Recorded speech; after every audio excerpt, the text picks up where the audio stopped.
I wonder how come I've got green on here. Come on. This phone doesn't seem to be responding. Videos. Okay. Why does this thing not want to respond? Be careful. People are coming online. Yeah, I know. I'm just trying to get hooked up here, so there we go.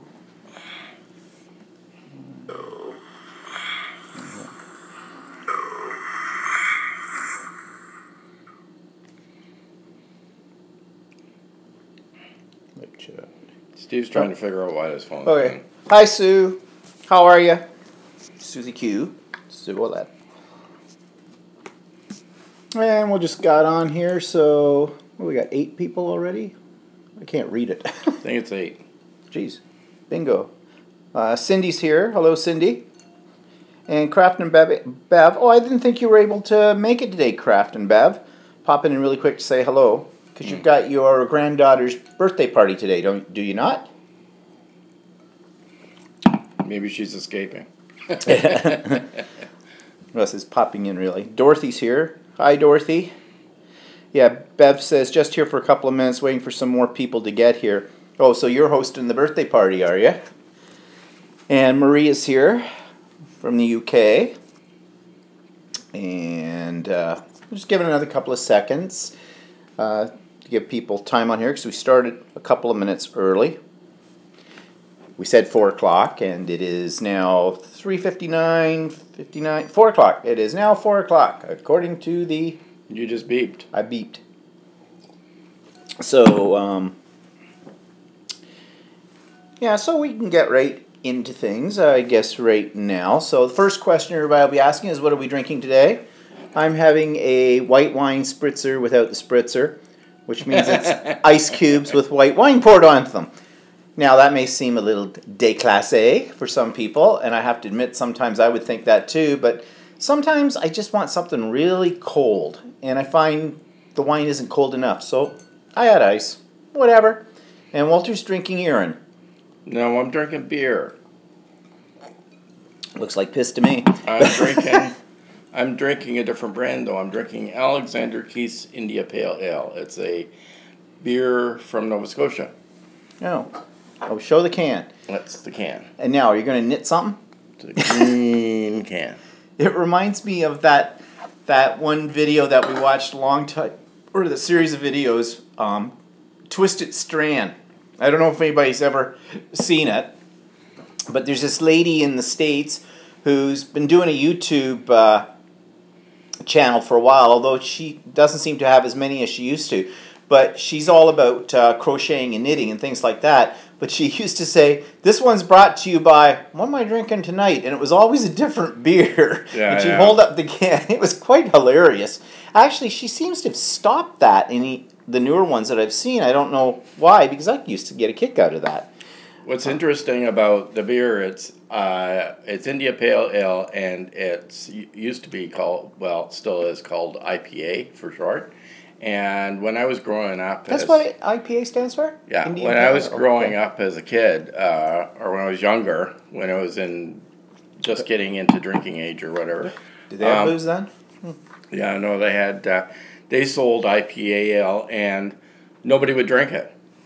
Nobody would drink it because it was an old style beer and nobody wanted to drink it. So they rebranded it a few years ago, and now it's all of a sudden gotten popular. No, I guess, well, what's old is new again, I guess. Yeah. Hi, Ilona. Ilona's here. Yeah, so that's what we're drinking. If you're wondering, I'm having a white wine spritzer minus the spritz, and Walter's having an IPA beer of some sort. Well, it's a Moosehead, isn't it? Oh, no, it's not Moosehead. No, it's Alexander Keith's. Oh, it's Alexander Keith's. It's a green can like Moosehead, but it's...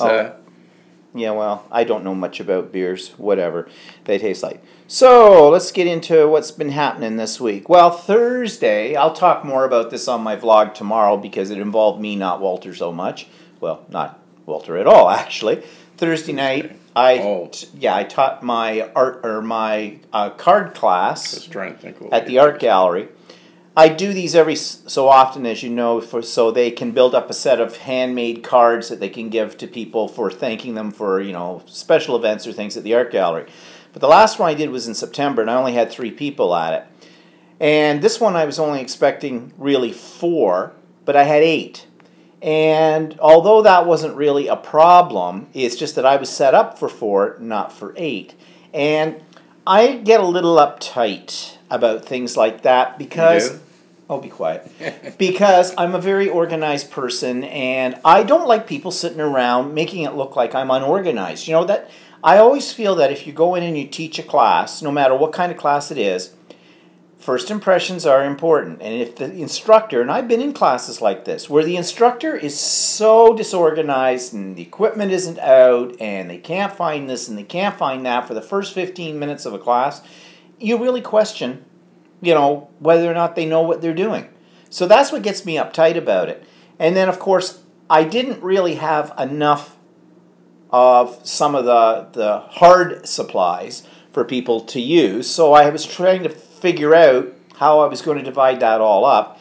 And the people at the art gallery are useless when it comes to getting supplies together. I mean, they don't think like we do. If you're a crafter, they concentrate on fine art, so oil paints, watercolors, but they don't have any money at the art gallery for anything. I supply everything for these card classes. They're free classes for the volunteers, and I have lots of this stuff, so I mean, it doesn't matter to me. If I supply it, I supply it. It's okay. It's not like it's going to put me in the poorhouse or something like that, but it's just I like to be organized. But anyways, once I got everybody set up and everything, away they went with that. And tomorrow on my vlog, I have a little clip of doing that class that I'll show you. These people, some of them come from a more of a fine art background, and I'll give them credit for trying something that isn't what they would consider fine art, but they were trying to apply fine art principles to what we were doing. So they were basically watercoloring over top of embossed cards, fronts. And they were getting, so I said, you know, it doesn't take any time. You just slap on the watercolor, make sure it's wet, it'll all run together and down and it makes a neat looking abstract kind of a thing. And that. They were spending, what took me 5 minutes to do, it took them half an hour or longer. Because they were painstakingly putting the paint onto the card. And the card's only the size of a card. And I said, you do realize that after all this effort that you're going to make this beautiful piece of fine art, we're cutting them up into 4 pieces and mixing them up. And they went, oh yeah, we know that. No, that's fine. Okay, whatever. So, oh well.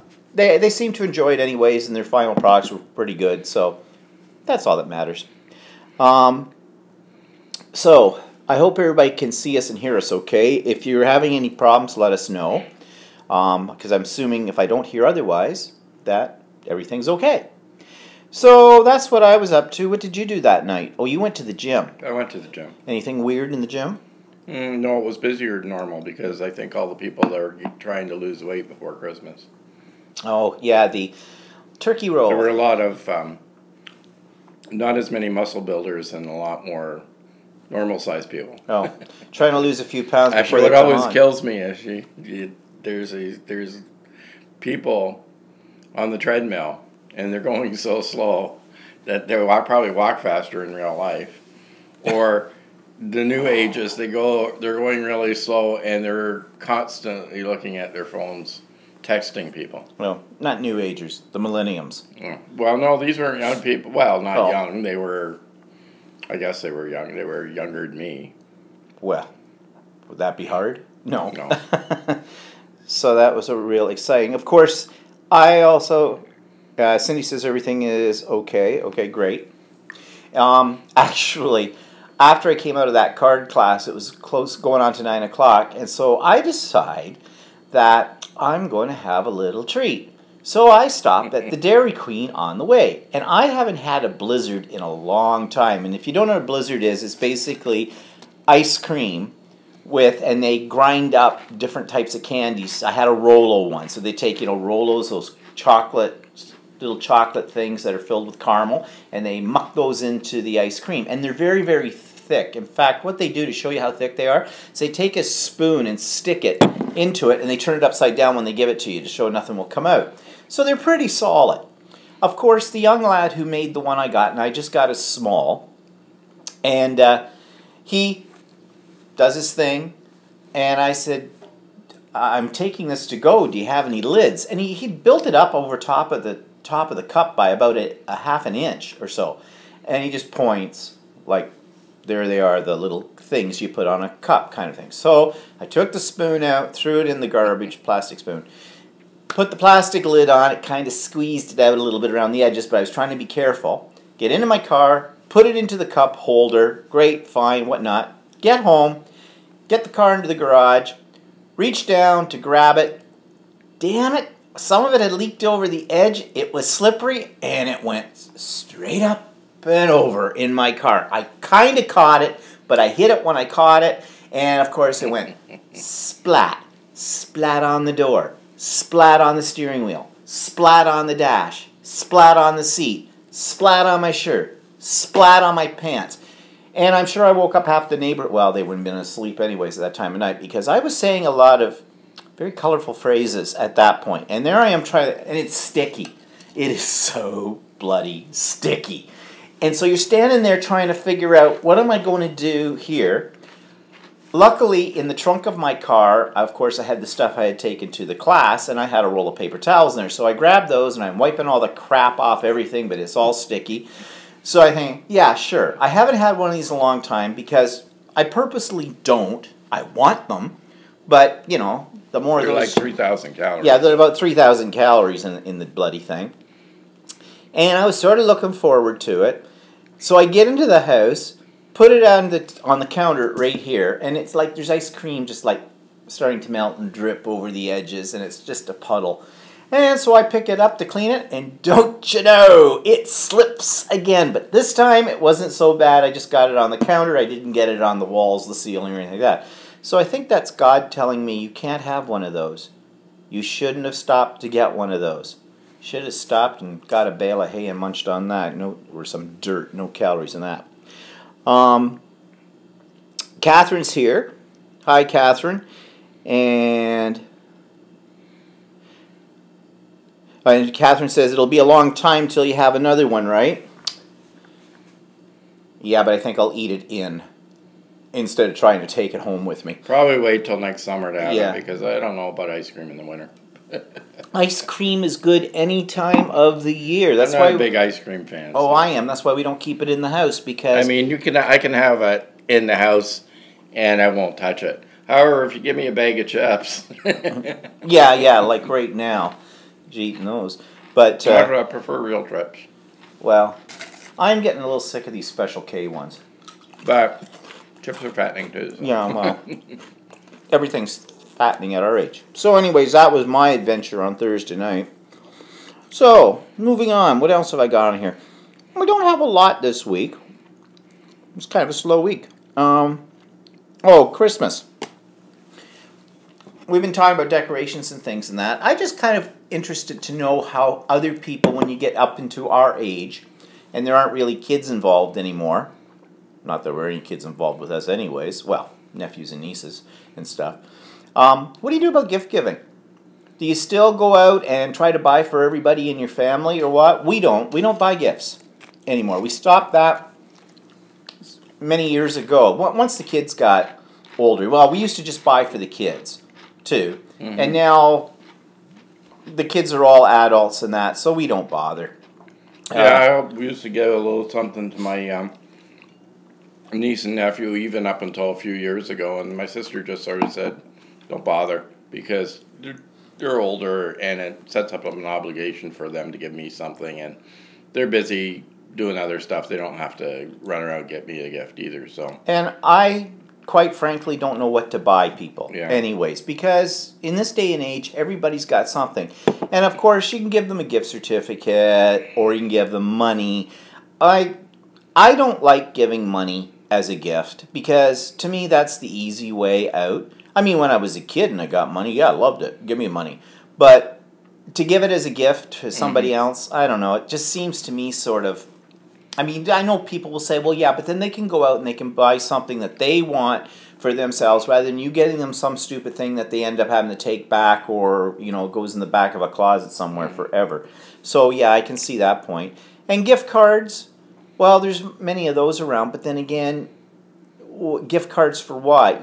If people live not in your area. I always find that, I've gotten gift cards, and it may be something I don't really go to. I mean, somebody gave me a whole bunch of Tim Hortons gift cards the last year. I still have them in my pocket. I haven't used them. Yeah. I mean, I go occasionally to Tim Hortons, but then I forget sometimes that I have the card or I don't have the card with me or something.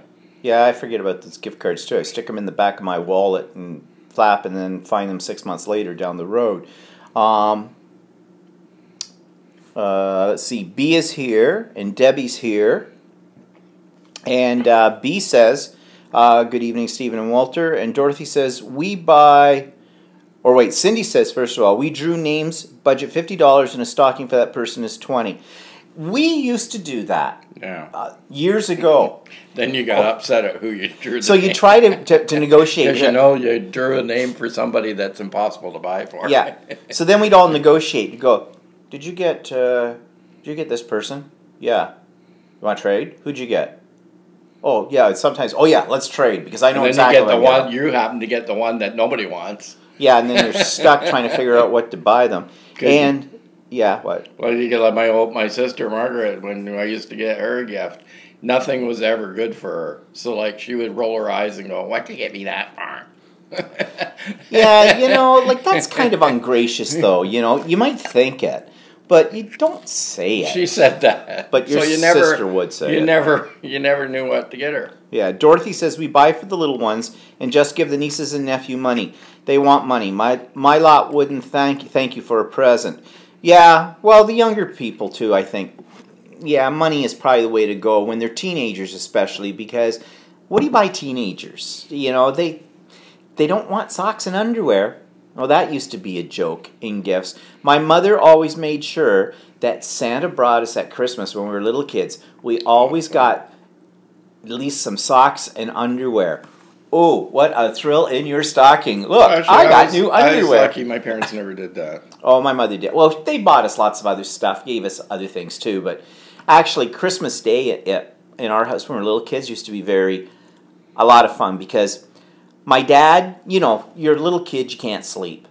And then we'd start at about 4 o'clock in the morning. And we'd be in bed. Is it time to get up yet? My father go, no, go back to sleep. 15 minutes later, is it time to get up yet? No, go back to sleep. We would keep on with this, and then we get my sister to do it. She was the youngest of us too, so like when I was 8 years old, no, she wasn't anything. When I was 10 years old, she was like 2, and so basically you could make her do almost anything at that point. And they wouldn't yell at my sister because she's the only girl and she was the baby and she was a baby, so whatever. She got away with murder, so we'd use her, my brother and I, for that. And then there was the ritual. When we'd get up, my father would not let us go downstairs to the rec room to where the tree was set up until he went down and he plugged in the Christmas tree lights. My parents liked to do a production number on this. And he'd always come back upstairs and says, well, you might as well go back to bed because there's nothing down there. Santa didn't come. Of course, we knew that was a lie. And so we go charging down the stairs, and they always had everything laid out. It looked like a window in a store. My parents did not wrap when we were little kids. They didn't wrap up our stuff. Of course, it all came from Santa, right? Oh, they never wrapped it up. I do hope that no one's tuned in and I've blown it that there isn't a Santa. Shh. There isn't? Yes, there's a Santa for you, Walter. Yes, Victoria, or whatever that one, there is a Santa. Virginia, that was it. Yes, Virginia, there is a Santa. But they all laid out there, and it was kind of magical. It was kind of a lot of fun. So they didn't wrap anything. It was all laid out like it was in a store window. And then we had our socks and everything like that, and then we'd give our parents the presents that we got for them or whatever and all that kind of stuff. It was a big thing. Those were the days when Christmas was exciting.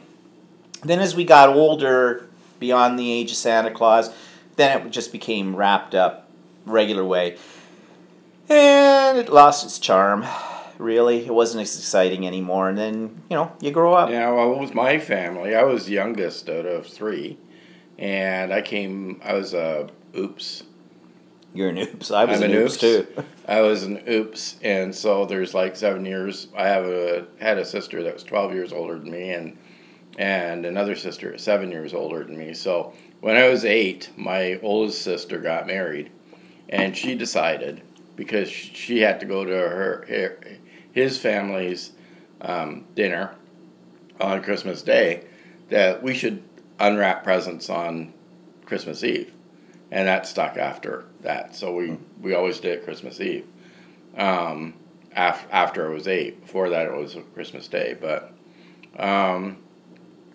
so it's a little different. It was a little bit different for me growing up than other people.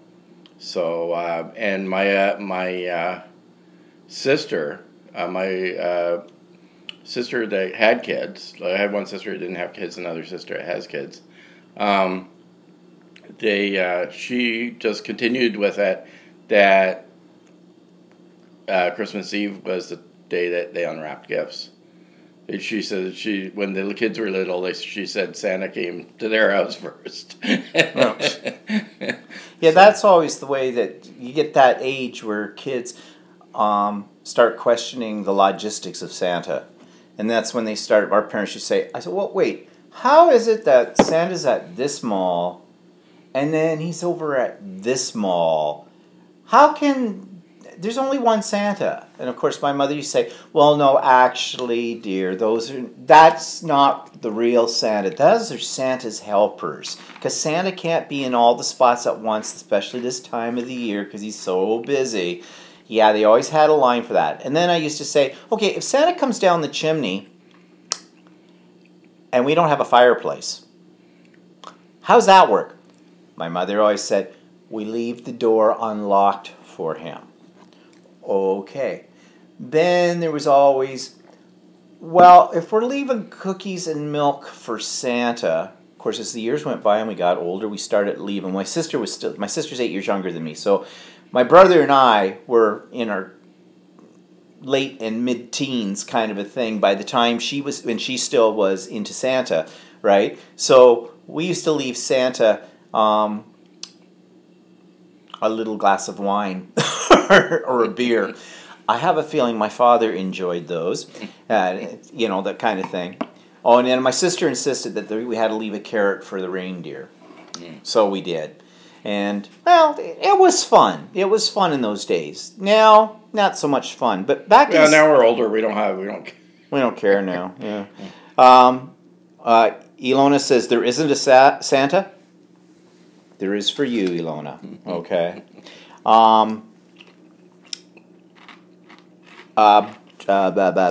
Rental lips here. B says, presents, something you want, something... the need, something to read, and something to want. It's the excess that has gift giving spell checkers kicking in on here.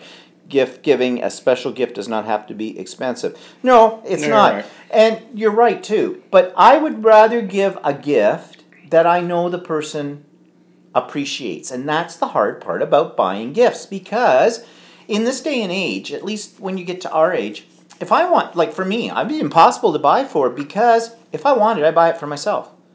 I don't wait around for someone to give it to me as a gift. So, really, I'm one of those ones that people probably didn't want to get my name at Christmas when they were exchanging it. Dorothy says, my mom put our presents out unwrapped over the chair and floor. It was so much exciting to see a toy store. Yeah, that's a toy store in the house. Yeah, that's exactly how my parents did it too. And I know my father used to complain sometimes because they'd be up late. No wonder they didn't want to get up in the morning for Christmas Day, because my father would be assembling stuff, some assembly required. Plus, I think he used to play with them too. A lot. Yeah, I think half the stuff I ended up getting as a kid, my dad got more out of it than I did. Hi, Julie. Julie says, hi, guys. Finally found you live. Well, better than fighting us dead, Julie. Is the way I look at it. So, Julie, where are you from? I'm just writing down things here so I just can distinguish people over time. And, oh, Dorothy says I hit the launch button by mistake. And Dorothy also says, Mom left a glass of sherry and a mince pie. Yeah. Now, if you really thought about it, again, logic of Santa. So, Santa's fat, but he goes to every house in the world in one night, delivering gifts, and he's eating everybody's food. How the heck does Santa fit down a chimney? How the heck does Santa not dead from a heart attack from overload on sugar? Of course, I think I asked that question once when I was a kid about, Santa and all the food. And my mother said, well, Santa probably doesn't eat it all right immediately. He packs it up and takes it back to the North Pole to share with the elves. Okay, so Santa regifts. That's what we're talking about. So Santa is the original regifter. Hi, elves. Out all night. You guys have been working 365 days of the year making these stupid toys. Got your gift. Have a stale sugar cookie. Oh, don't mind the chewy marks from Rudolph. Yeah, whatever. And Debbie says, I left Santa whiskey and the mince pie. Then you have drunk Santa. Yeah, he'd fall out of his sleigh. Well, Rudolph had a red nose. What do you think that was from? He used to be Santa's drinking buddy. But anyways, this whole thing about gifts, the reason I brought it up is because we're hosting Christmas this year. And I sent my sister an email just checking on who's exactly coming on that day. And I said to her, not that I needed to remind her, but I thought I better. I said to her, and remember, we're not giving any gifts as usual. And I said, so don't get us anything, because I said we didn't get you anything. Mm-hmm. Simple as that. Because there's one thing I hate about gifts, not just at Christmas, but any time of the year, is whether or not you should show up with a gift. Because there's nothing worse than somebody comes, or you go to somebody's place, like at Christmas, and they give you a gift, and you don't have anything for them. And then there's no polite way out of that. Just look at them and go, well, I wish you hadn't done that because I didn't get you anything, thanks. I mean, it's actually, I think in some, but you got to state it. You got to put it out there and let people know, because then you end up in an embarrassing situation. Yeah. The person who's given you the gift is embarrassed because now they think, oh, you feel obligated to get them something, or, you feel bad because you didn't. And then the person getting it feels bad that they didn't bring you anything and didn't think about it. So I think you got to lay it out there and say, okay, here's the ground rules. So that's what I did with my sister. Here's the ground rules. Just seeing what people say here. Dorothy says, your mom had some great answers. Yeah, she had a great imagination in those days. And Cindy says, I had party favors when I hosted a Christmas party. Yeah, actually, I'm working on them now. I'm giving out swag bags, but I usually do anytime we have a gathering of people here. I make the bags myself, decorate them up. They're vintage looking this year. Actually, tomorrow on my vlog, I'll show you one. Right now, I don't want to run downstairs and grab one with that. But I'm filling them with, we went to a chocolate store, the chocolate factory. Well, it's not factory, it's a store, I guess. But they make the chocolates right there. It's a family-owned business. It's in our area. And their chocolate's very good. And they're a very reasonable price. Yeah. So we bought, and they're Dutch background, aren't they? Yes, yeah, they are. Yeah. So that's why. Actually, he made chocolates when he was Williams. Yeah, Williams. He made chocolates back in Holland, and started the business up here. And actually, it's gone, and they do reasonably well. So it was busy when we were in there yesterday. Was it yesterday? Yeah. No, we were there Friday. Right. Yeah. Yeah, we were in there Friday. Wanted to beat the Christmas rush, but it was busy. And that lady at the store said, "Wow, we had a whole slew of people in today." And so we bought a whole bunch of chocolate Santas, and they're little, but they're solid chocolate, milk chocolate ones. And they're very good. And then I bought a large box of assorted chocolates that they make there too. That's for on Christmas Day here. The chocolate Santas are going in the swag bags. And then we went off and bought, I bought the Hershey's Kisses, but the ones for Christmas, they come in the silver, red, and green, and blue. And they're all going in the bag too. And a small candy cane too. And that's all going in the bag. So when everybody leaves, they get a sugar overload. With the exception of Walter's brother-in-law. Yeah, in case they watch this, don't watch. Oh, do they watch this? I don't know if they watch it. Okay. Well, anyways, we have some members of We had to get some diabetic chocolate. diabetic chocolate, yeah, with it. Well, these things aren't a surprise. No. I mean, like, whatever. But we got him that because he can't have the sugar. Yeah, because it's kind of unfair. Like everybody leaves with a bag except for him, right? So, I always like to make sure everybody's included. Yeah, and we also make sure on our menu too that there's lots of stuff for him to pick from that he doesn't have to worry about. Like what is it? Carbohydrates It's carbohydrates and sugar. And sugar. Which can make it difficult, but it could be worse. Oh, then we've got our nephew if he comes. Well, he's got a peanut allergy. So actually, nut allergy. Oh, nut allergy. Okay, so do dates count as nuts? I'm not sure. But might want to look that one up. I'll have to make a couple of loaves without nuts. Yeah, with that because we've got that. So anyways, you got to sit here and plan ahead for all these kind of things because you don't want anybody dying on you. There's nothing kills a Christmas dinner than someone keels over on the table and you have to take them out on a stretcher. It just kills the mood.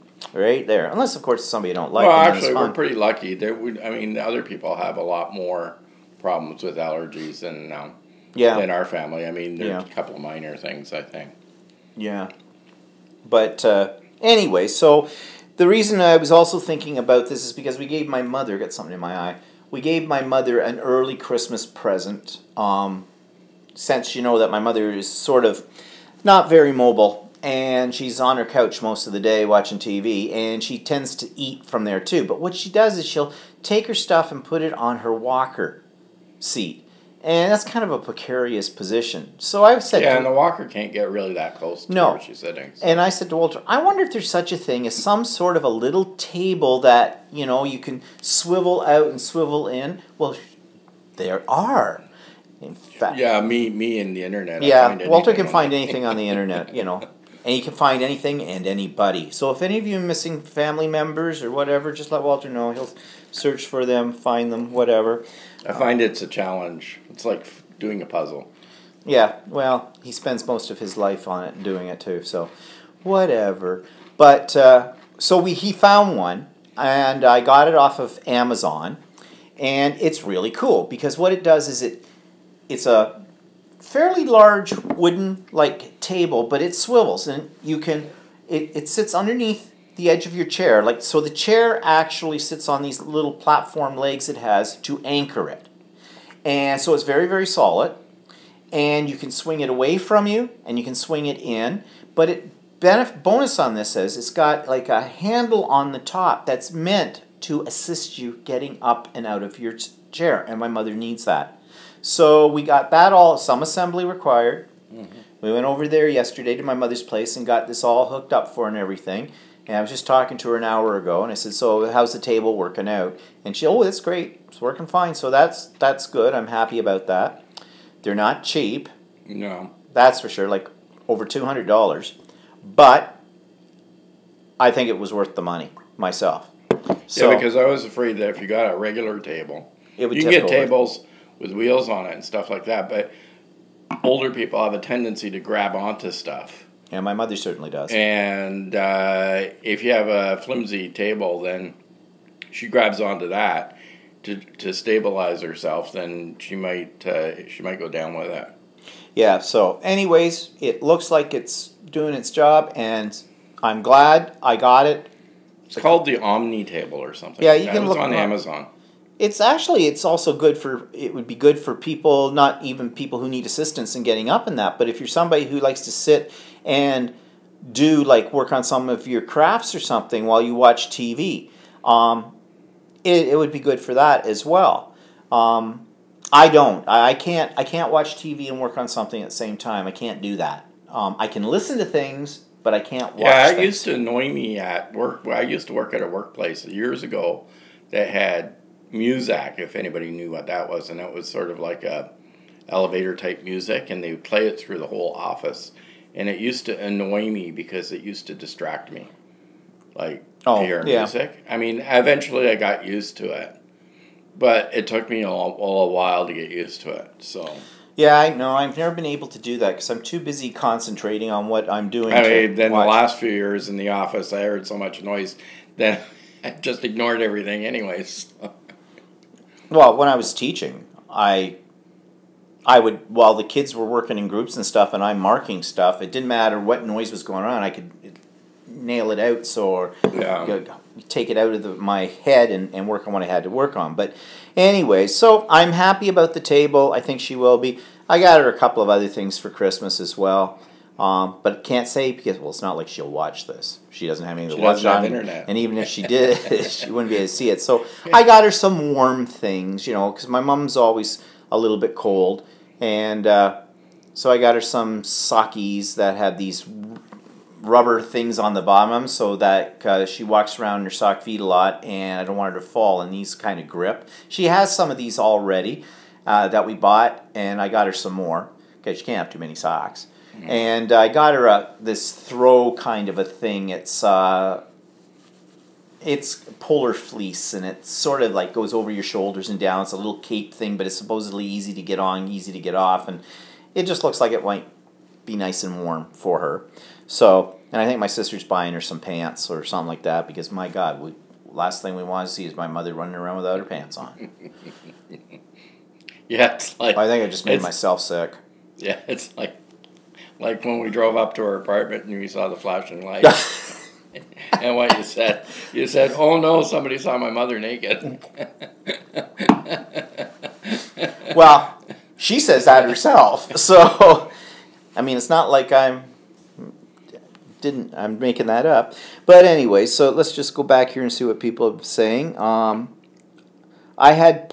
Cindy says, I had party favors when I hosted. Yeah, okay, I read that. Oh, Ilona says, I started to keep a bottle of wine wrapped up in case someone turns up unexpected. That's probably a good idea. Yeah. Unless they don't drink. But, yeah, that's probably a good idea to have something in the background. But the whole thing is,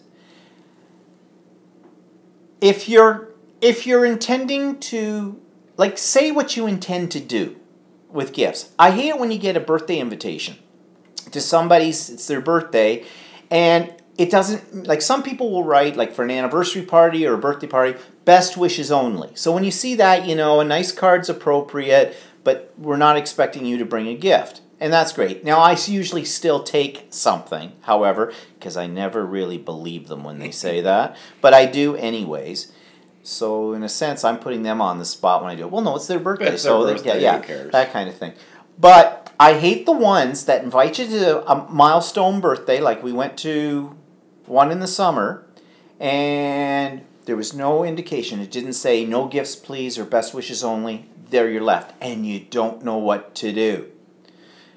Plus, it was a 70th birthday party, so it's a milestone. But what do you take a 70-year-old? Besides, you know... Depends. Yeah, that kind of thing. But, so I basically, bottle of wine. I know they drink wine, so nice bottle of wine. Take that. There you go. Oh, actually, we got a gift certificate. Yeah.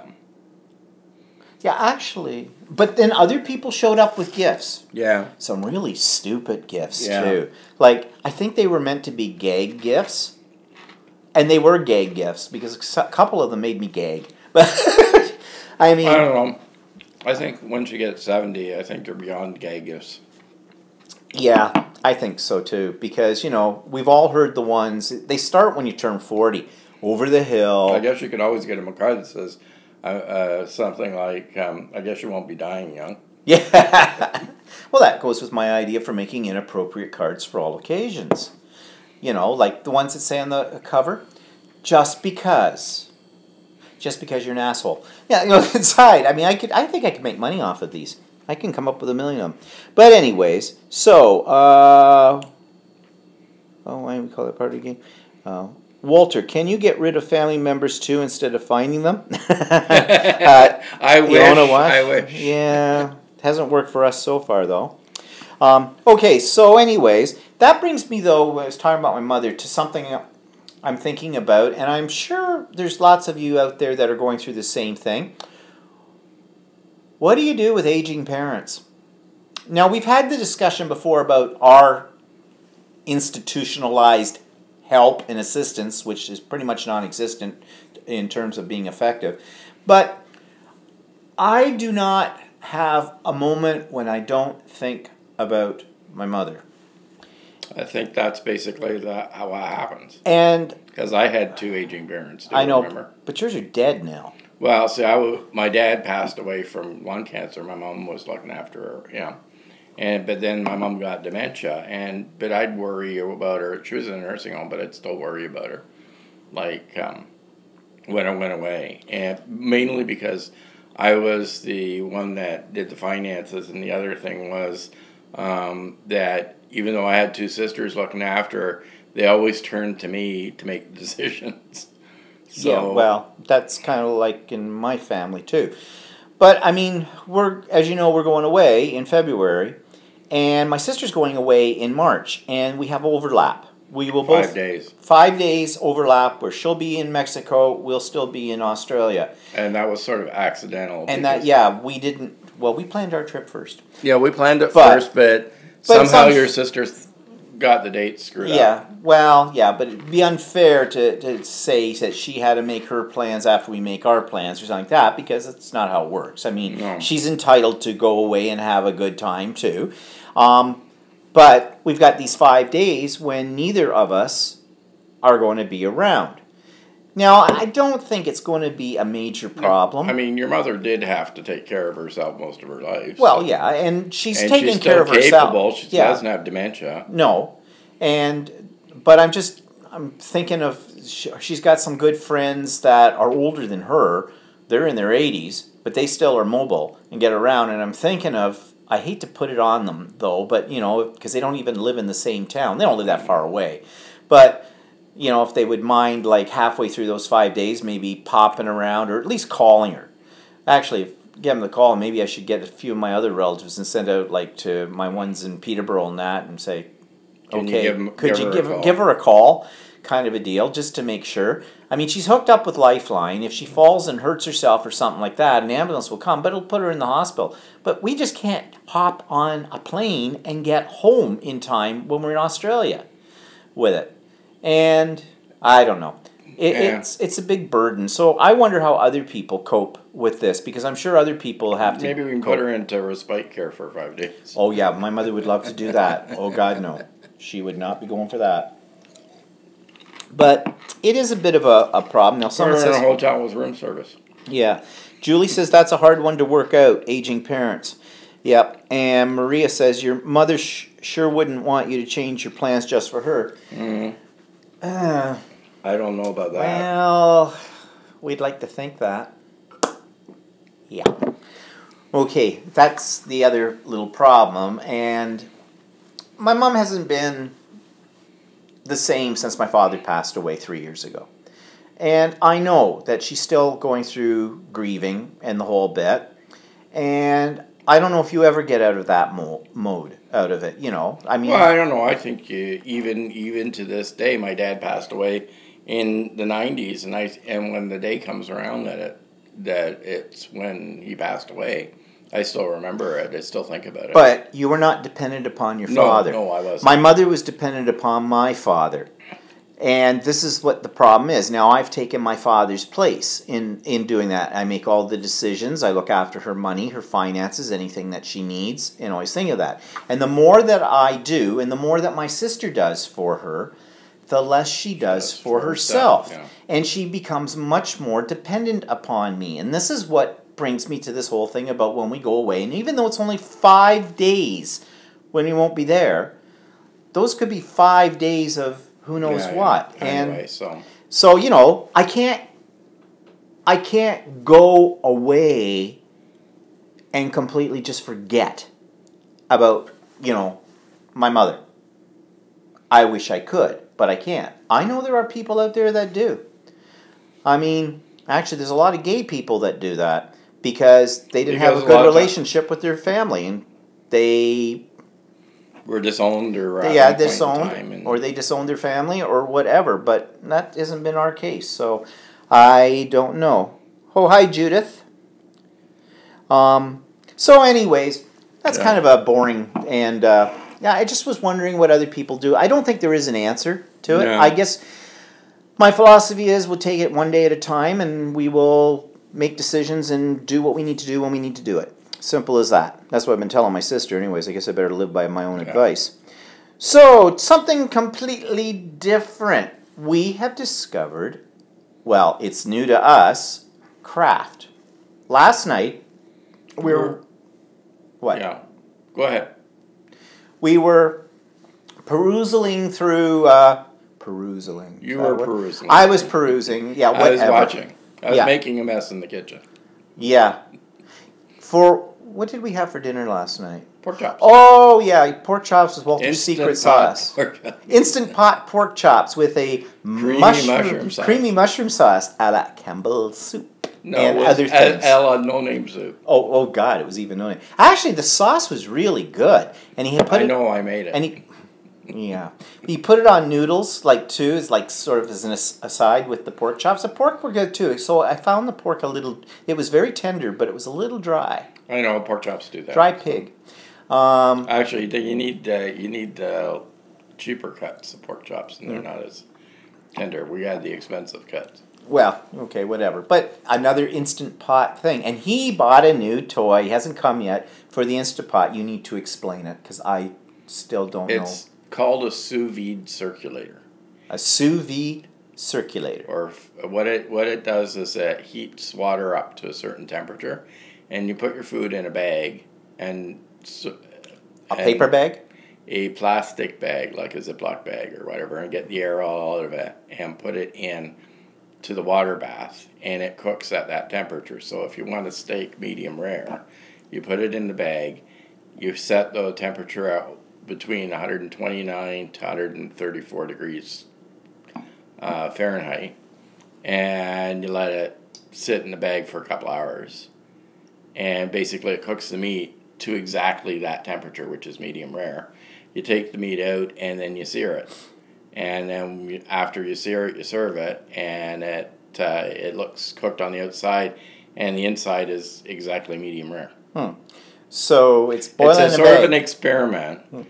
I know we have friends that have like an elaborate system that does this, but this one was on sale, so I thought I'd give it a try and see what it was like. Now, it hasn't arrived yet, so we'll see with this. Maria says, boil in the bag. Yep, that's what I think. No, it's not boil in the bag. It's sous vide. It's actually it's got a French. It's a French. Le boil in le bag. It's actually you can use a vacuum sealer for your bags, but we don't have a vacuum sealer. So we used to have one. But anyway, apparently it's very popular in a lot of restaurants. Like I know the Outback chain. That's how they cook all their meat, in the Outback chain. A lot of restaurants use it because what happens is they'll by cooking it this way, if you have a less tender cut of steak, it will apparently make it more tender. And cook it. That's why you could go to a restaurant and get a top sirloin steak and find it's reasonably tender compared to what you end up buying at the grocery store yourself, and cook it the regular way. And you go, geez, why is it more tender when I get it at the restaurant and it's less tender when I have it at home? It's because they've cooked it this way. So this thing sits down inside the Instant Pot? Well, this one's different. You can get ones that are an entire oven type of thing, right? Where you put it's a cavity that boils or not boils. It doesn't boil. It sets the temperature. This one looks sort of like a hand blender, right? And it clamps onto the side of a vessel. You put it on in a big pot, or you can put it in a big plastic container, and you just set the temperature to whatever level of doneness you want your meat. But you got one that's specifically made for the Instapot. Well, it's an Instapot brand. Yeah. Yeah. So do you put the lid on the Instapot? No, you don't. I was going to say, if you clamp it, how would you do it? You just clamp it. It's open air. You can put a lid on it. You don't have to.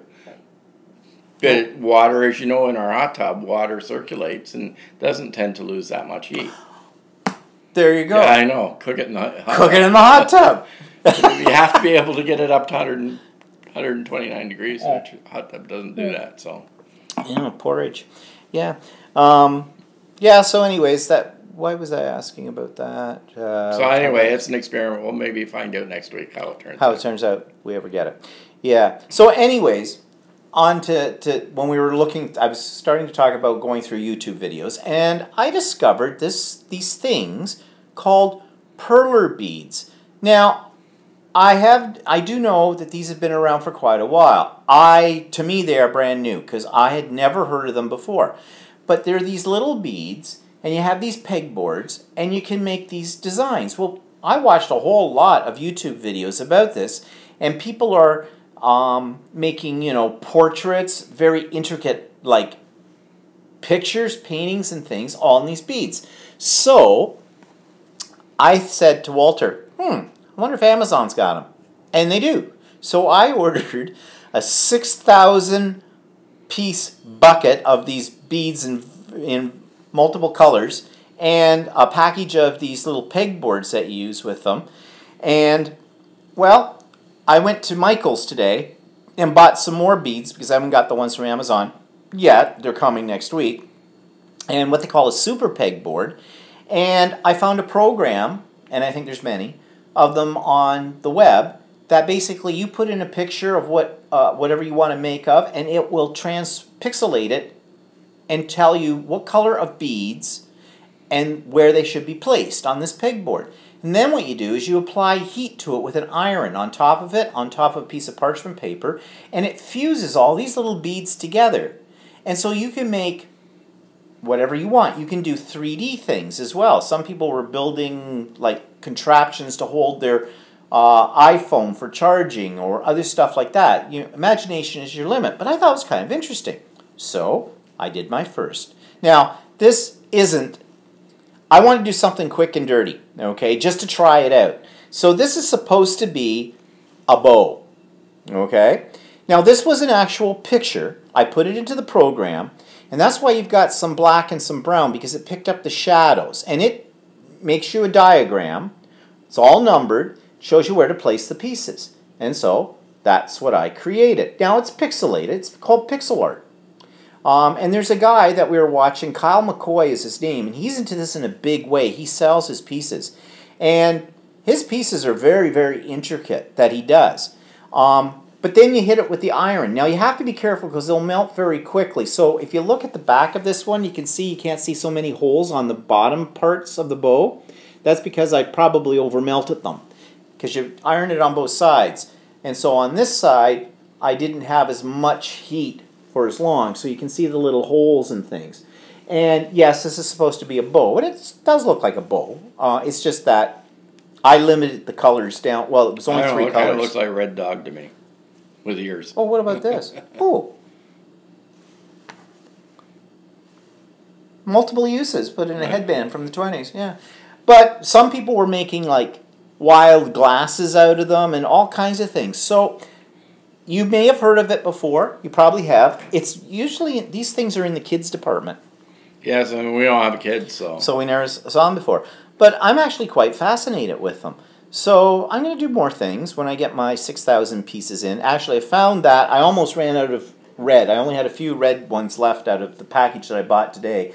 And it was 8 colors, 2,000 pieces in total. So 8 into 2,000, roughly, what's that? 200, 300, 250. So maybe only about 250 of them in the package. So this took quite a few. And you can make big pieces, you can make small pieces, you can do all kinds of stuff. So it's just another kind of craft that I think is kind of fun. And it's got little gizmos you can buy for it too.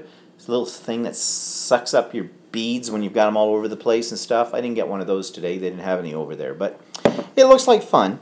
And let's see, what do people say? You can put them in the oven too, Marie says. Yes, I suppose you could, but I guess you have to be really... Yeah, wasn't that one woman put them in the oven and she melted them so that they became flat? Oh, yeah, I forgot about that. She was making enamel dots. Walter doesn't know what enamel dots are, but you know, the little dots for use embellishments. She was putting them on a cookie sheet lined with parchment paper, putting them in the oven, and they'd melt down and they would dome. And she had all of these, you know, I don't know how many you'd probably need. She was making like thousands of them. I don't know, maybe she's going to sell them. But that was kind of neat with them too. And Marie also says they melt and can use them as faux brads. Oh, okay. So that must be the same kind of thing as I was talking about enamel dots as well. Anyways, it's one of those things. It's something new to me, and it looks like it might be fun. And I don't know. We'll see. They're not expensive, especially on Amazon for the little beads. You can get like 22,000 in a thing, except that all the colors are mixed together. And this one guy was showing, he was in it in a major way. He had them all organized by colors and everything. And he was showing how to separate them. And he was showing how to separate them. And separating them looks like a bit of a pain in the butt. Looks like something I would do. Yeah, you're into meticulous boredom, but whatever. Anyways, so that's something new. So watch my vlog for future pieces on that. We'll see. Always working on something. So what's for dinner tonight? People want to know. We're doing something simple. We're doing Dutch. We're yesterday we went to the Dutch store and we bought some. They're in the freezer. Bought some pre-made croquettes. I've made them myself before, but it's easier if you just buy them, right? They're a Dutch thing. This is what a package of croquettes look like. And they're already pre-cooked, so you just put them in the oven and heat them up. So what's in them? Explain what's basically, in them. It's a meat. I call it meat ragu or whatever. It's meat. What kind of meat? If you make it yourself, you cook meat down. You braise meat and you braise beef, and you mix it with sort of a gravy, and you make it really thick so it's stiff, and then you can roll them into a croquette. So it's a beef mixture of beef and onions and flour and they're rolled in breadcrumbs. Almost like a meat pie inside, if you want to look at it that way. Now, don't they usually deep fry them?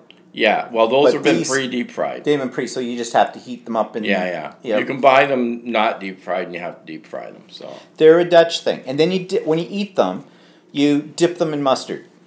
Dutch mustard. Of course, it has to be Dutch mustard. And Dutch mustard is actually a type of mustard with a horseradish in it. Bye, Susie. Susie's off to make dinner. And we're having active fries, French fries with it. Yes. You only need 2 teaspoons of oil for that in the active fry.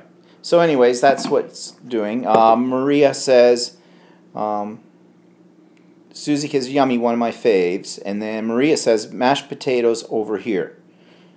Okay, and all right, so anyways, they're a Dutch thing. I quite like them. But we had them once in Holland. We had them once in Holland, and they weren't very good. They were like wallpaper paste. Yeah, well, basically, it's like they had no meat in them at all. They had like flour. And then we went to another location when we had lunch. Remember, we went to that one place with all the canals and boats, I think. I think it was called Giethoorn, but I'm not sure. And so we went there, and we went to a restaurant, and they had croquettes on the menu, and you had something else. And I said, well, I'll give it a try here. Yeah, I was afraid to try the croquettes because the last time we'd had them in Holland, so I thought, well, I'll try them here. And they were actually very good. Figures. They were actually very good. I don't know what I had. He was ticked off. I think I had something that I can't remember. Think you had something like a schnitzel or something. Or something like that, yeah. Oh, Jody's here. She says, hello from Colorado. I'm sorry I'm late to the party. Well, better late than never, Jody. So not to worry. Yeah, they're okay. The Dutch have some interesting food. That's for sure. So anyway, so that's what's for dinner tonight. So that's what's been happening lately. Don't have any recap of comments because nobody left me anything interesting. Although, watch my vlog tomorrow because I got a really interesting email in response to my vlog earlier this week when I was talking about the fact that I don't have a filter on that. And I'm going to read that. I got the permission of the person who wrote it to read it, and I just think it was nice, but it also put a few things in perspective. So I think I'm going to read that tomorrow, but that's on tomorrow's vlog, so you know where to find me there. So what's pissing you off this week, Walter? Well, I don't know. I think I may have discussed this before, but I can't remember if I did or not. Still pissed off, are you? Grocery store clerks or any store clerks that start commenting on the things that you buy. Like, Well, like today, for example, when I bought for at Michael's, I got something called the Super Pegboard for these pearly beads. She goes, "Oh, that's really cool." Okay, it's a piece of plastic with little nubs in it. But okay, great. But other times you walk in, grocery stores are the best for this because I'm always standing behind someone, and the clerk, as she's ringing things through the scanner, Oh, I like that. Is that good? Is it any good? Oh, yeah. And the answer says, "Oh, I love it too. I've got this great recipe." She goes, "Yes, I know. My grandmother used to do something like that too." It's an express line. I'm standing in it. I've got 2 kumquats and a green pepper. I don't want a recipe discussion right now. Or people that they end up knowing and they end up having a major conversation to the people that they know. And meanwhile, you're standing there and your ice cream is melting. And Yeah. You're Yes. and would you just shut up? I want to go through. Like, I don't mind people being pleasant. That's, No, you I know, know and that, saying but- hi and that. But they'll carry on this major conversation. And the fact is, they don't get out their money. They're standing there. It's not like they're talking to them and getting anything and, getting their money out and going through the little, the card machine and everything like that while they're talking. No, they stop everything they're doing and they have this deep conversation. And I'm going, "Hello, I'm back here." Of course, what I'm thinking in my head, I never say out loud, which is kind of amazing for me because I want to say it, but I try not to because I know that it'll just come back to bite me right in the butt after I do it. But I don't know why they have to have that. And it happens in the post office too. Our postal outlets are mostly in, like, stores now. It's Yeah, not really they've subcontracted it out to what they're. Good night, B. I don't think they're actually postal employees. They've subcontracted it out to some of our pharmacies and that where they have a little Hi, post Katie. office in it. And the one that's close to us, the lady's a nice lady and she knows her stuff, but she's very chatty. But she'll chat your ear off. And you're standing in there with lines. She's really nice, and she's really good at her job. She knows what she's doing. She has saved me some money on shipping things several times because she'll say, "Look," she says, "this is not the best way to send this. This is going to cost you this amount of dollars. You can get it for half of that if you do this, this, and this." And she helps you out. So, she's a great person. But she loves to talk. And usually And they're not that speedy. No. So, that's kind of a thing. Yeah, you want people to be pleasant. Actually, I have a real problem with strangers anyways in those kind of circumstances. You walk into a Walmart and they greet you, and I don't know you. But some of the greeters want to have a conversation with you. The only reason they do that, or Walmart has that, is it's a theft deterrent system. Well, maybe. They haven't caught me yet. But I don't know. Maybe I'm just a cranky old man. Maybe. No, I'm sure other people get annoyed. Or actually, there's another thing at the cashier that really annoys me. And that is what? At Walmart. I thought of this just now. Is Walmart does, and some of the other stores do price matching. Right? Oh, yeah. And so there will be people that have bought all the stuff that they price match to another store at Walmart, and they'll have the flyers on their phone, and they're constantly looking up the flyer and the thing to show the cashier, right? Yeah. And they'll spend like half an hour doing this with all their items, and to save 3 cents off a roll of toilet paper. And it is super annoying that because you'll stand there behind them and it'll take forever for you to get through. Judith says we do it because we have to at Walmart. So I'm assuming, Judith, that you work for Walmart. No, I realize that they have to do it at Walmart, but as a customer, it's very annoying to be behind somebody like that. Yeah. And it was Walmart that started that. Yeah. In this country anyways. Because before Walmart came into this country, You didn't see any of that. There was nobody standing at the doors when you walked in to greet you and to do all that kind of stuff. The same thing, Walmart started the stripes on the parking lot for pedestrian walkways, which now you try to avoid driving down that section in front of the store because people just take it for granted no matter where you're shopping now, whether there's markings or not, that they've got the right of way, and they just keep on coming. The car's coming, and then if somebody doesn't see the other one and somebody doesn't stop, someone gets killed. And like I'm not blaming the cashier because I know she's just doing her job. Yeah. But I feel sorry for the cashier in those cases where they're doing the price match because I've seen a few of them will sort of roll their eyes when well, they get in and some of them will turn around and see the cashier has to verify it. Yeah. And she knows she's got people lined up there and she's going through this, and I know because when I worked in the store and if there was a lineup of people in that, I was trying to get through people as fast as I could so people didn't have to wait very long. But you always get somebody in the line who has 50,000 questions for you that are not readily answerable at that point in time, or they're complaining about something and you don't know whether they're right, they're wrong, or you're in the right. I mean, I really feel sorry for those cashiers when they go through all of that. I do give Walmart credit in that I have very rarely gone through a Walmart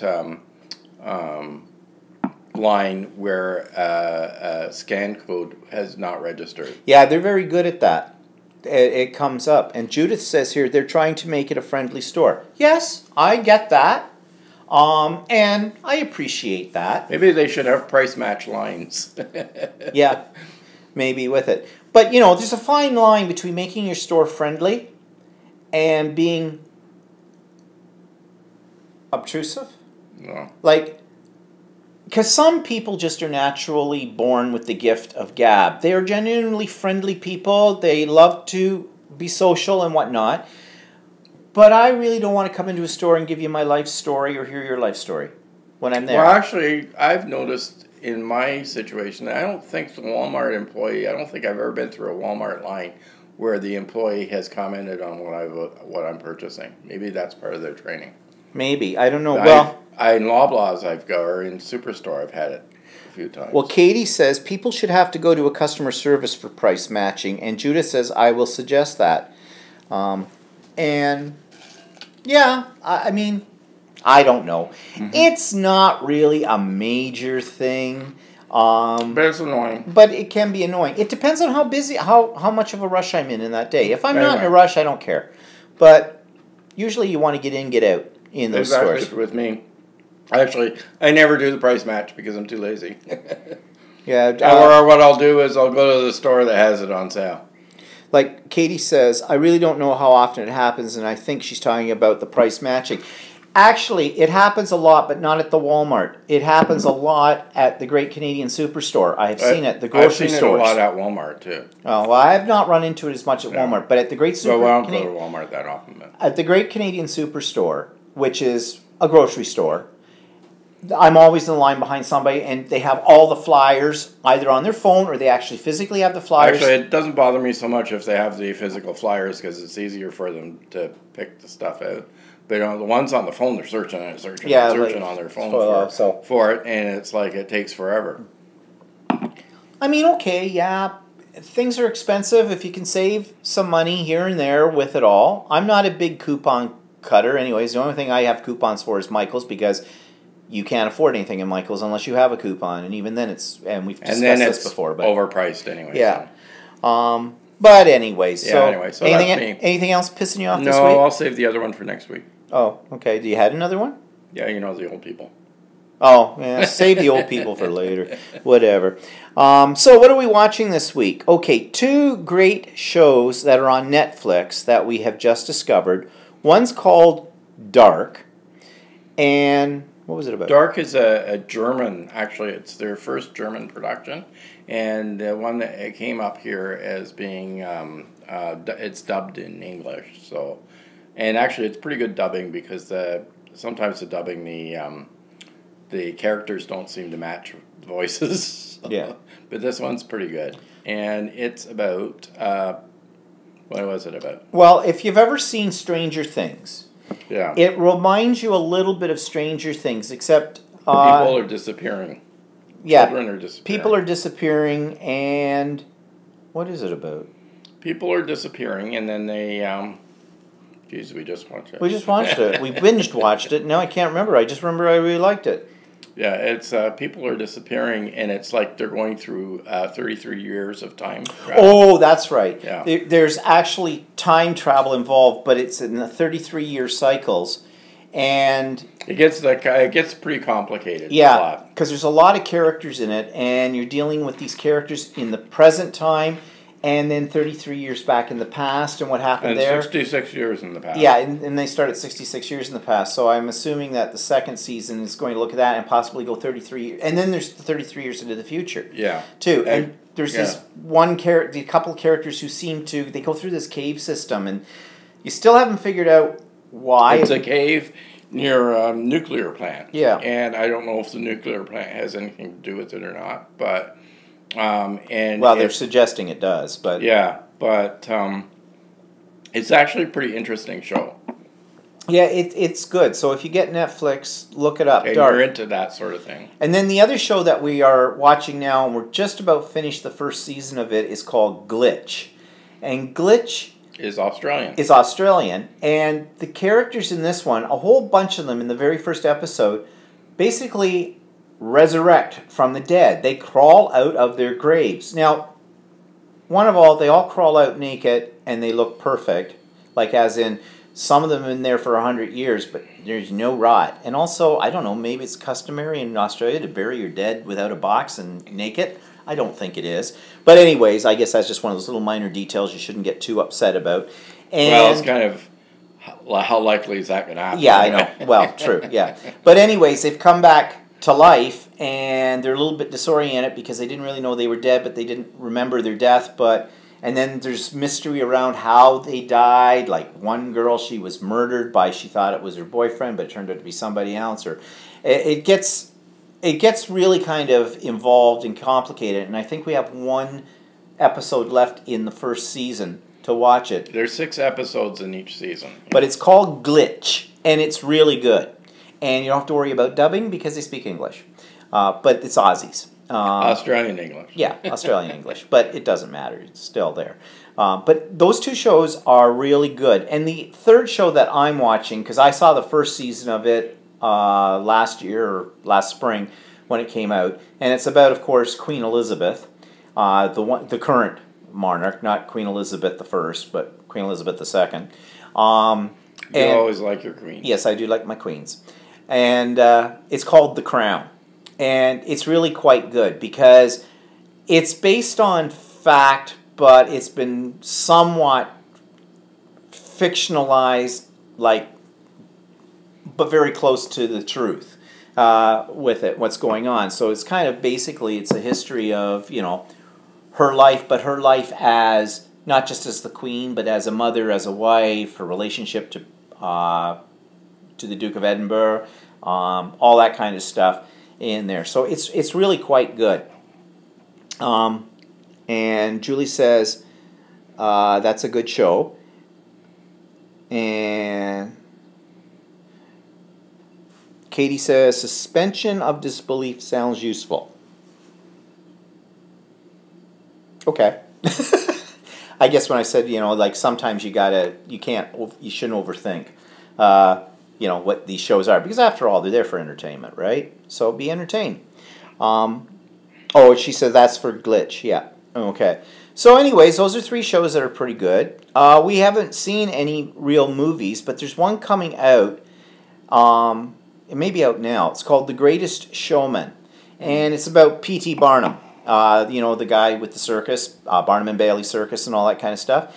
And I really want to see it, but there was always this legend in my family. My mother is a Barnum. And there was always this legend in our family that we were related to Phineas T. Barnum, P.T. Barnum. Well, my brother, I guess, has seen this, and he was talking to my mother earlier in the week, I guess, or something, and he lives out in Abbotsford, Vancouver, out in BC.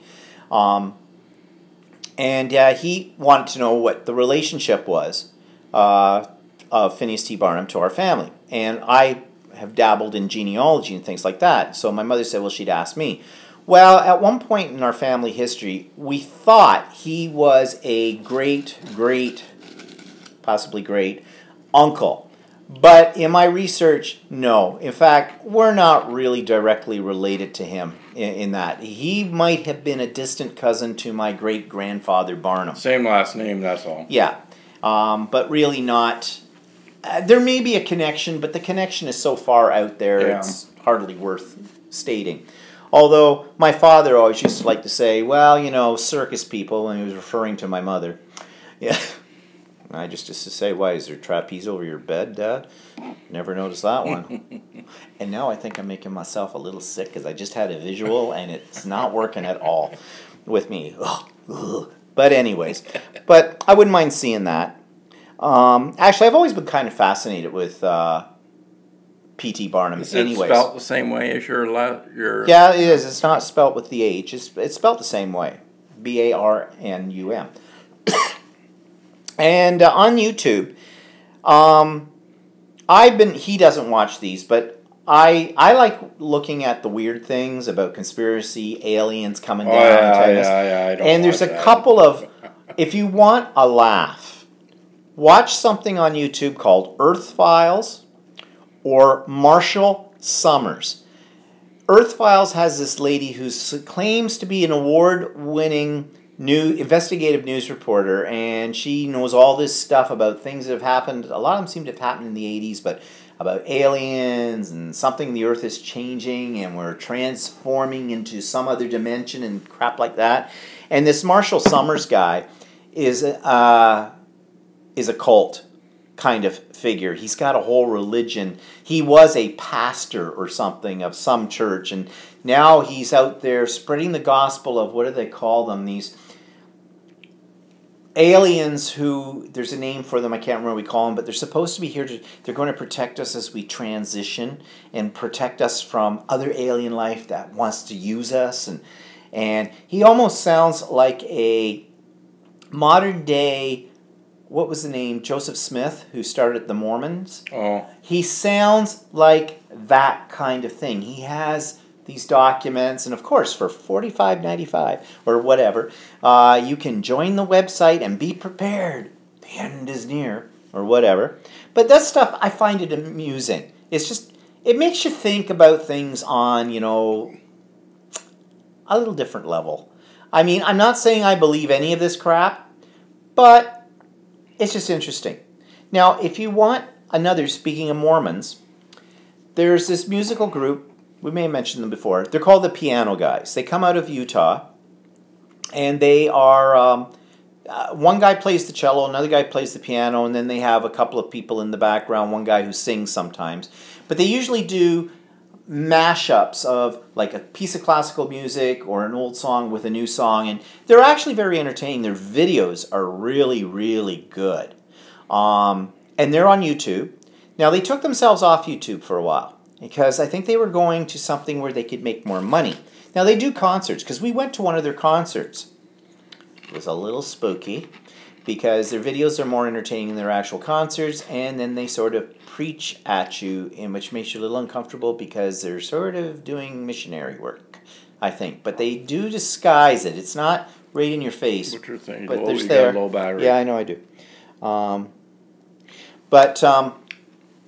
Anyways, their videos are really good. Their music's good. They've got a new Christmas album out right now on iTunes. I have a couple of their other Christmas ones, and they are very good.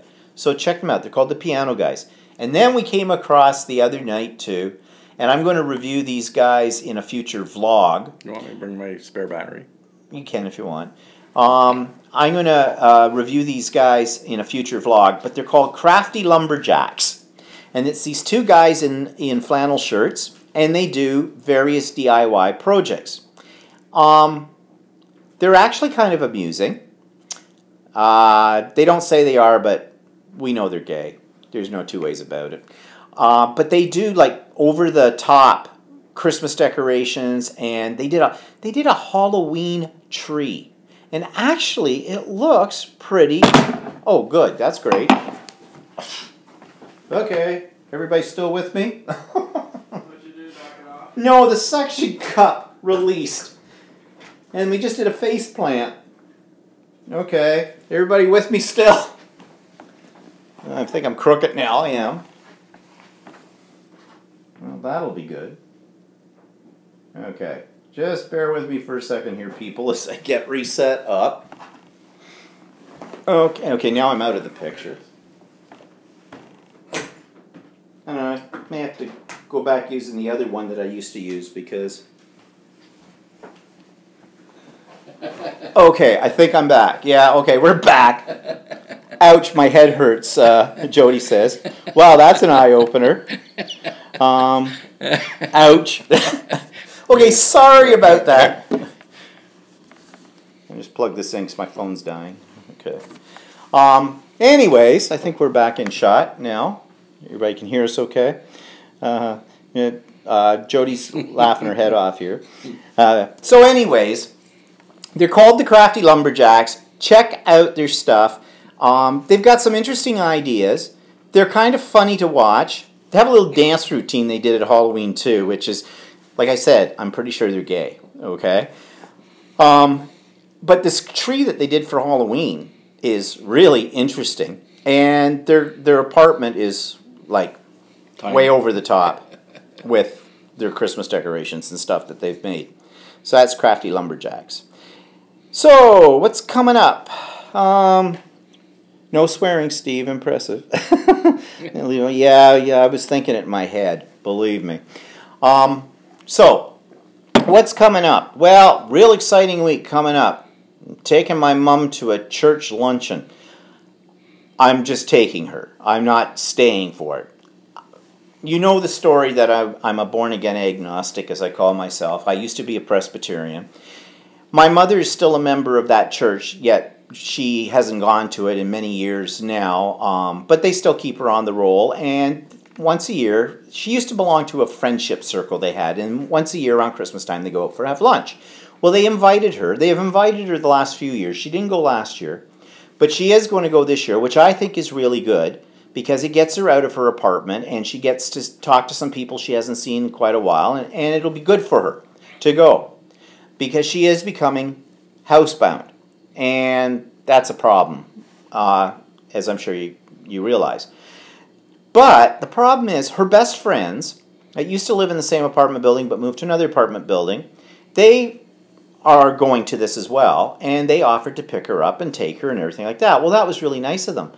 But they haven't seen my mother for a while. They talk to her once a week on the phone kind of a deal, but they haven't seen her for a while, and they don't know how much her mobility has gone downhill to the point where she has to have the wheelchair to go out. So I said to my mom, I said, tell me where you're going for lunch that day, what time you're supposed to be there. I will come over, I will pick you up, I will put the wheelchair together, we'll go out, I'll take you into the restaurant, get you set up there, you'll have a nice lunch and whatnot, and when you're ready to come home, when it's all winding down, I will have given Cliff, her friend, my cell phone number, because I'm going to be out shopping and going about, and he can call me, and I'll come right over, pick you up, take you back home. No problem, because Cliff and Rita cannot manage you in a wheelchair. I mean, they're in their 80s. They're much more mobile than my mother, but nevertheless, they just can't handle that. Well, I ran into these people at the grocery store last week, too, when I told my mother this, and so I explained to them. And so they're off the hook for having to do that kind of thing. Well, then my mother says to me, well, maybe you'd like to join us for lunch that day. And I looked at her and I said, first thing came out of my mouth was, hell no. Well, why? What do you mean? I says, Mom, I don't know any of those people.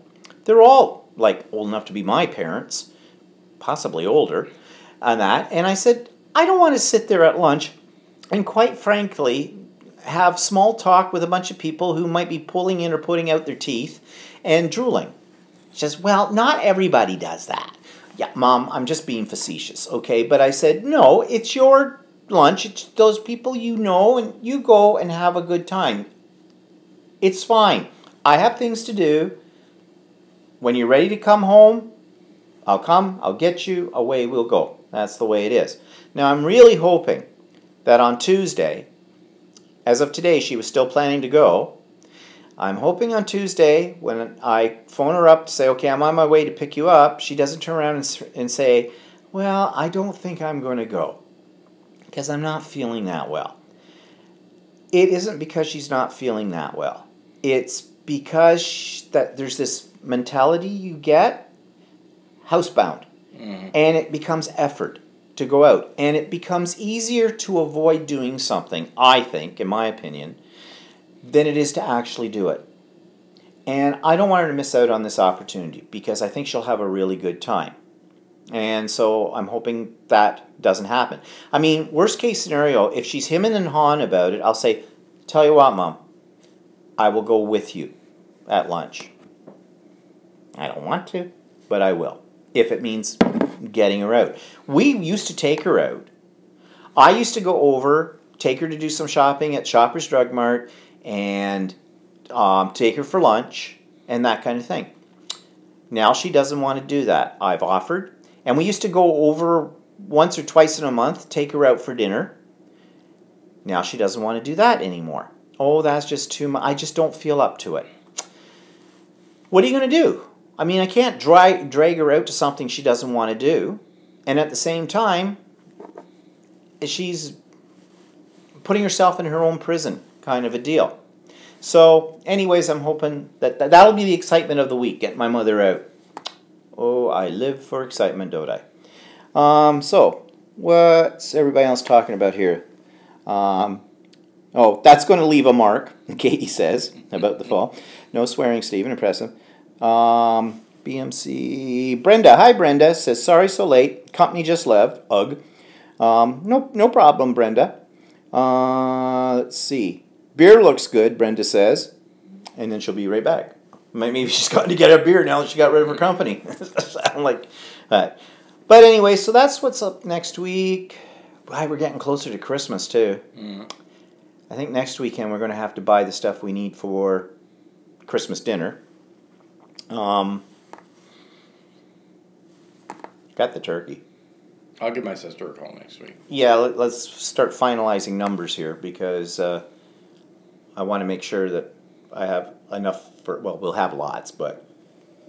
Yeah, we always make too much anyway. Yeah, and so what are your plans for next week? Well, I've got lunch with Luba. Oh, that's right, you got lunch with Luba. I've got a doctor's appointment on Tuesday, which is the day that you have to take your mother to lunch. Yeah. And then Thursday, one of my co-workers contacted me and said she'd like to meet back to... She usually gives me a Christmas gift, so I hope she doesn't give me a Christmas gift. But anyway... Maybe you should use the idea on there. Wrap up a bottle of wine. Yeah, well, actually, I was thinking I was going to wrap up a box of chocolates and put it in my car, and when I go to meet her, I'll suggest I'll drive. Where do you have the box of chocolates? No, I'll have to get a box of chocolates. Because we were at the chocolate place? Yeah, well, I didn't think about that. Anyway, so... or something else. I'm not sure. I could get her a gift certificate too and just put a card. Well, isn't she the one that gave you the Russian chocolates? Do we have any of those left? She's Russian. She's originally Russian. Okay, I'm sorry, but people... She's very nice, and she means well and all this other stuff, but I don't really... Russians are not famous for their chocolate, and I can tell you that The Russians seem to think the chocolate's really good, but I don't know. No, it's not very good. Not at least the stuff that she gave you. No, it was okay, but it wasn't. Well, I wouldn't be rushing out for it. Oh, a little pun, but bump. I'm here all week. Try the deal. She's nice. She means well. But for some reason, their taste buds are a little different than ours. Yeah, maybe you saw that. Actually, one of the ladies I used to work with was Russian, and she said to me, "Do you like mint and chocolate? Like those minty, what do you call it, peppermint patties and stuff like that, right?" And I said, yeah, I really like that. Well, in Russia, they don't really have that combination. So she says, that's awful. She doesn't like that taste. Oh. Right? And the other one she didn't like was orange and chocolate. Well, I've never been big on orange and chocolate. But something broke off. Well, that's why I'm just looking here. I don't know where this came from. Oh, okay. I hope it didn't come off my iPad. No, I don't think it did. I don't think so. There's nothing black anyways. on my iPad. So, and I guess that's not a popular flavor over there either. So, orange and chocolate. Orange and chocolate. Well, it's not a biggie for me either. I don't mind it, but I used to not like it, orange and chocolate, but I think it's okay now. Now, one thing that we did get at the chocolate store, though, is I swear these were sitting too close to heat somewhere in the store because they're a little bit melted. These are called chocolate gingers. It's cubes of ginger, candied ginger, dipped in chocolate.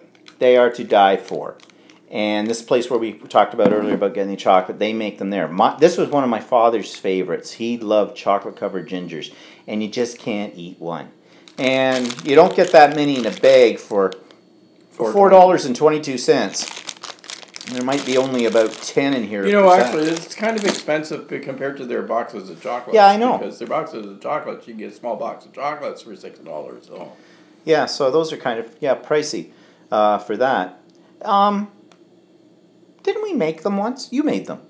Didn't you make chocolate-covered gingers? No, I made ginger. I made the sugar ginger before, right? But I didn't cover it in chocolate. Because that was at the same stage when I sort of thought very briefly was getting into making my own chocolates. And, of course, I never go into anything halfway. So I have the molds. I have the special thermometer. I have a special thing for piping the chocolate into these molds and doing this. But that candied ginger is different than that stuff. Yeah. That's the stuff that you get at, like, you could probably get that at the bulk barn and cover it in chocolate or whatever.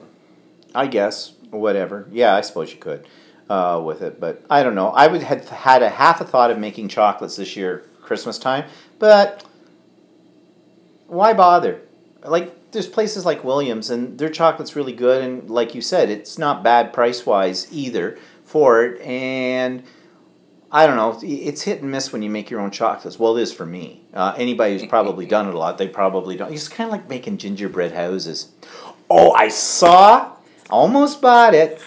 They had, in one of the grocery stores, pre-made gingerbread house, all put together. You pulled it out of the box. All you had to do was decorate it. And I almost thought... Yeah, I know, but you're still going to screw up the decorating. Yeah, that was what convinced me not to buy it, because Walter said, well, you'd still screw up. Okay, what he's saying is I'm not good with a pastry bag. No, I'm not. But he'd be okay with it, because he's got the patience for that kind of thing. I don't. My order from Brutus and Monroe has been delivered according to an announcement on the thing. Yeah, I know, it already came. Got mail on a Sunday. Canada Weird. Post, oh my God. Yeah, I know, really. They must be fighting with Amazon these days. So anyways, I can't think of anything else on this broadcast because now we're rambling away. So, yeah, that's pretty good, our time-wise. So anyways, I guess we're going to go and Walter's going to do his little Dutchy thing for dinner. And we'll talk to you next week. Now, be sure to tune into my vlog. It'll go out tomorrow. I've got some new products I'm going to talk about, and I've got some new videos up as well if you haven't seen them already. I did a whole thing this week about printing on fabric through using your inkjet printer. And there's two parts to that, actually. It's all experimental. And I have a product review of a product I'm really liking. So that's there. And, I've got an interesting, what's pissing me off. Now, I warn you, it may not be that lighthearted. Sorry. It's one of those things that comes up this time of the year that always gets my goat. But enough said. Okay, so keep the comments coming. Feel free to write something after we go off the air or whatever, and maybe we'll talk about it in more detail next week. Next week we'll be scheduled on Sunday, same time, 4 o'clock again for that. And I just realized something. One of our Steve and Walter Lives coincides with Christmas Eve. So, because Christmas Eve's on a Sunday this year. So I don't know, we might have to change it to the Saturday, or we do a special festive Walter and Stephen Live. Why, we can get little hats. Yeah, and those we can all reindeer things. Yeah, those reindeer things. Oh, it could be fun. Well, something to look forward to, maybe. All right. Have a good week, everybody. Thanks for tuning in, and we'll talk to you all and see you all later. Have a good night. Bye-bye. Bye-bye. I hope I don't knock this thing over again. Did you not?